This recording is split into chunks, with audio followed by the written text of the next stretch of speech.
What's your biggest claim to fame as a content marketer? Over time, it has come to be that I simplify concepts. I'm all about making content marketing accessible, easier, less complicated. Being simple is strategic.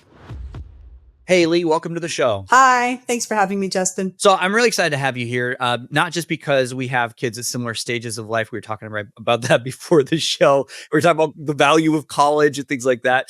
Today, we can't talk about the value of college. We do need to talk about content marketing because that's what this podcast is all about. And you are extremely active on LinkedIn, Lee. I see your stuff every day. In fact, you're on my short list of people I stay in touch with on LinkedIn. I create my own little feed. I rarely go to the LinkedIn feed because it just gets me bogged down in comparison game and it's terrible. But if I go to my little notifications, which you're on there of getting all the notifications, it's way more productive for me. So fun fact for anybody, if you're trying to figure out how to save time on LinkedIn. But I love your content. It's very straightforward. You get a lot of engagement from other folks in other niches, but you're in let's start off though about you. You're in the language translation niche, right? Yeah, I have 25 years of corporate in that industry. It's called language services, and it's translation and interpretation at like a massive scale for Microsoft or for the Olympics.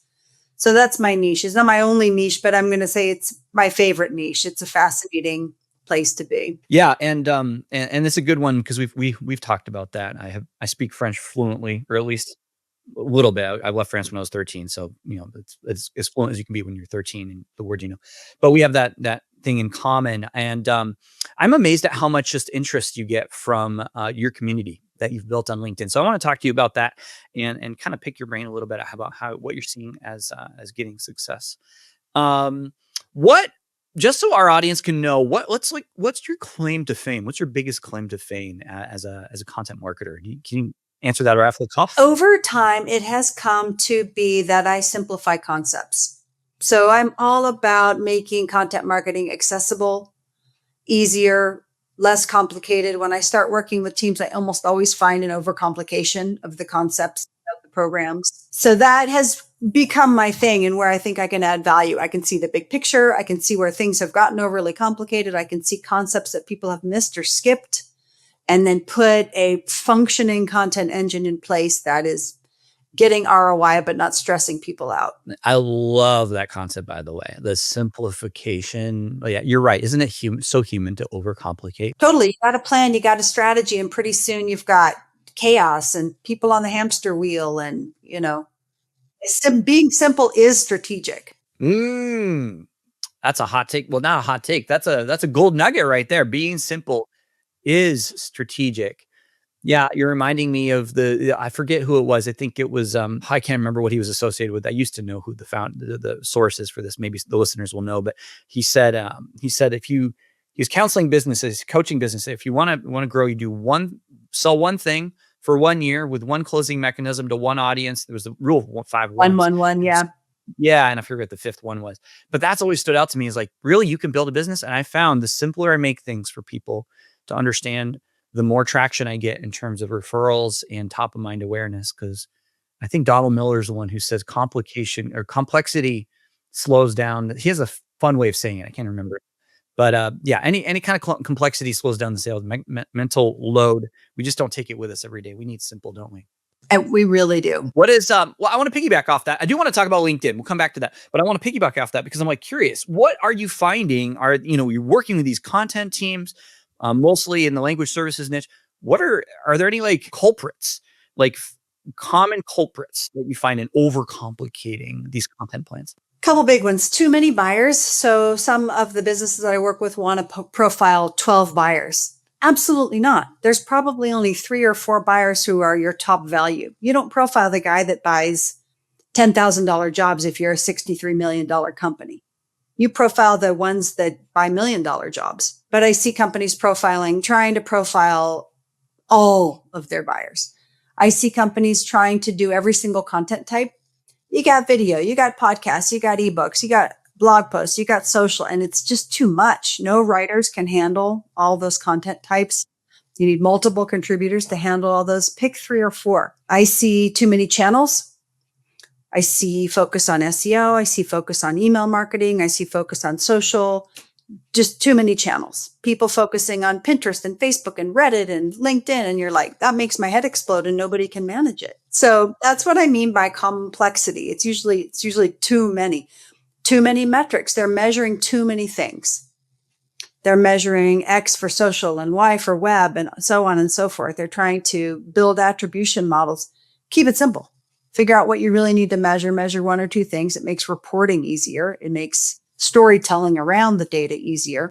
That makes sense. How do you, I'm just curious now as a follow-up to that even, how do you keep it simple? Like you've got all these data points, all this data, this is what we're seeing from X, this is what we're seeing from LinkedIn, this is what we're seeing from email. How do you figure out what's significant to keep and what's insignificant and worthy of letting go? You can look at the data. If you've been doing too much for too long, it's probably just noisy in there. Usually I just take it kind of back to the studs, like when you're refurbishing a house, you just kind of take it back down to the studs, as they say, and look at the data. Like you've got a CRM, look at your data for who's buying from you and pick the top 3, top 4. So that is a case where data can inform. Okay, so actually look at the buyers instead of all the early signals of all the people interested. There's a difference between those who are interested and those who are actually buying. So when you're deciding what buyers you want, you need historical data, who has bought from you, and then projections as well. Who do you want to buy from you? And if you're pivoting your buyer or you're pivoting your product, that it might be a different buyer in the future than in the past. But I'm more interested in who has bought from you. That's your easier sell, right? That target, those people. And then as far as like channels, you can look at the results from each of your channel, but you can also just pick the basic channels, kind of start over with your blog, your social, and a newsletter. That's where I usually go. How's your blog? How's your social health? How's your newsletter? Are you running one? I usually start with those channels. Video also, right? But for some reason, we can talk about this. For some reason, there's often a barrier to doing video. Yeah. Oh yeah. We can talk about, I could talk about that all day. I just talked about it this morning in a call. It's not for lack of desire. It's this internal middle schooler in all of us that goes, it's never, and it seems like the blog, the social, and the newsletters are a lower lift. And then you can move teams into the fancier stuff, right? Like the videos or the podcast or whatever. Sounds good. Well, that's helpful to know. Really insightful for me to think about, okay, well, who's already bought from you and then inform that decision in the future. Obviously, it changes if you do want to change your buyer. We're experiencing a bit of that at our agency where I know who's bought from us. We get a lot of churn from that audience. It's solopreneurs, for example. We have some boutique agents, not agencies, but boutique firms, and like to work with more of them, and even have a couple big SaaS companies who are founder led and like to work with more of those. And so as you're saying that, I'm thinking about, that's helpful for me to kind of think about how to adapt the content, because it can easily get overwhelming. I think a lot of people in marketing are very creative, right? That's why they're in marketing. They like making connections between people and things that can help those people. That's why I got into marketing. And when you're creative, everything sounds like a good idea. Totally. And it's shiny objects. And it ends up being like a buzz of mosquitoes around your head. Like, let's do that. Let's do that. Let's do that. And that is where the chaos comes from. And so what you just said is interesting, because I never really thought of myself as a creative. I'm a writer. I'm a planner. I'm a doer. Like, I bring organization to things. So when I work with creatives, I can provide that counterpart that they need to stop the shiny object chasing, right? Like, that's great, but let's put it in the parking lot and maybe look at it in 6 months. I need you here. The simplicity of just having somebody with a different emphasis or focus or skill set than you have, and looking at the same discipline. Yeah, a lot of value in there. That's why we hire coaches. That's why we hire consultants. That's why people hire Lee for their content. So let's talk about LinkedIn. Let's switch gears here. You're on there all the time, like I said. Tell me about how that's working for you when we have this little form everybody fills out when they join the podcast before they join, and I ask what's working for you, and you said LinkedIn, when done well, is working for you. So tell me about that. When you are using LinkedIn to build a business, whether it's entrepreneur like me or a bigger business, people don't look at it like an ecosystem. So there's really 4 parts to it. There's your profile. Your profile needs to be tight. You need to use all the space there to describe what you do and give a call to action. Then you need to think about posting. which is kind of where people get stuck. I'm a writer, so it's not, I have learned how to write social content. They didn't teach that in the degree I got, different type of writing. So I had to learn it, but posting is your second part. It's a heavy lift for some people to figure out what to write and to take the time to do it and to understand the formatting. Commenting is the third part. If you're shy about posting, comment first. LinkedIn now lets you see how many impressions your comment makes. So commenting is an easy way to get started on LinkedIn. And then the fourth kind of pillar to building a business on LinkedIn is a direct message strategy. So it is, once people are aware of you, starting that dialogue in a direct message that is helpful and curious. You're not pitching. Nobody likes a pitch slap, right? But it's a helpful and curious attitude. So there's 4 parts to it. But wait, Lee, you're a writer. Shouldn't people just come to you from your content alone? Shouldn't they just be blown away and reach out to you? No, and inbound is a myth. So there's a lot of what they call gurus on LinkedIn who say, just post every day, build in public. And that makes me gag a little bit. It really does.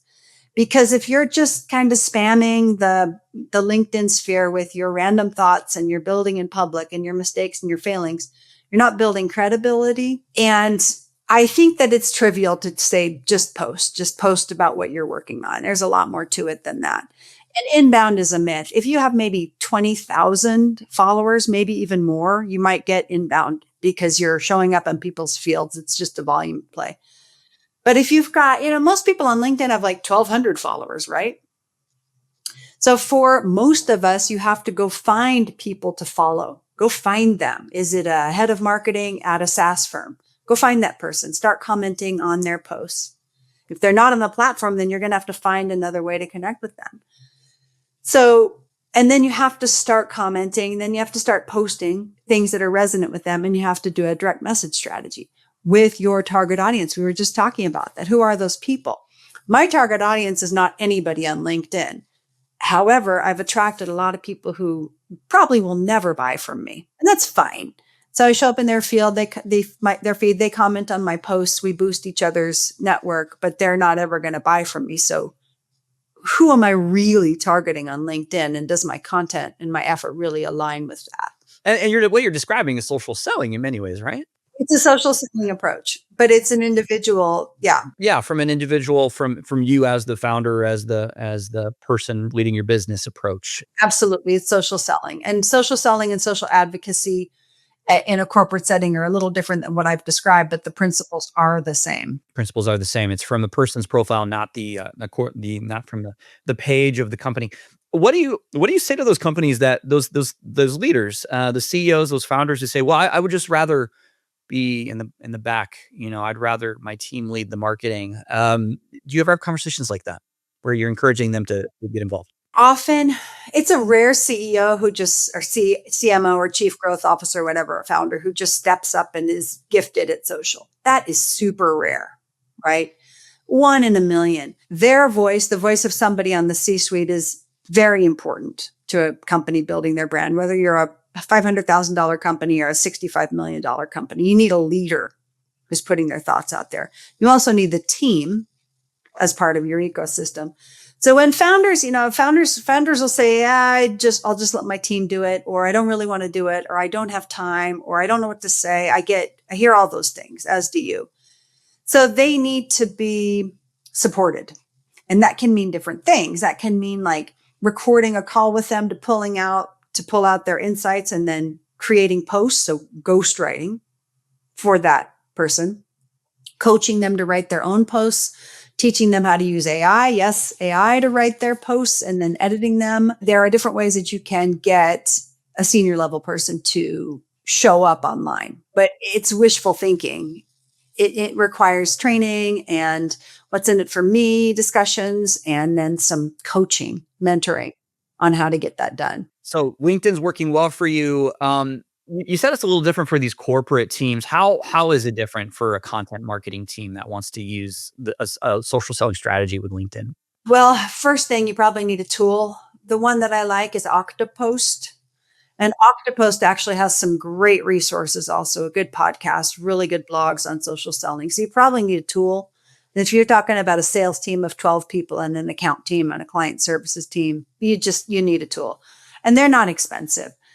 Then you need the training and the mentoring of that team. So this is a person who is supporting the team, a person like me who's supporting the team to learn how to do this and to know how to do this. And gamify it, leaderboards, winners circles, whatever. I start a Teams channel so people can say, hey, I read this article, I posted it, it was great. Or Alicia had this great post, you should repost it, you should comment on it. So having a Teams channel so that it is a team effort.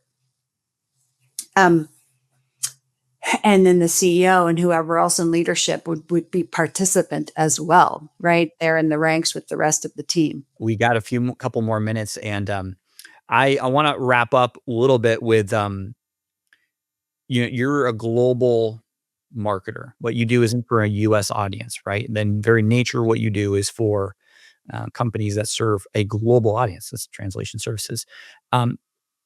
What does global content look like compared to like localized content? Obviously, you post on LinkedIn in English, but you can't.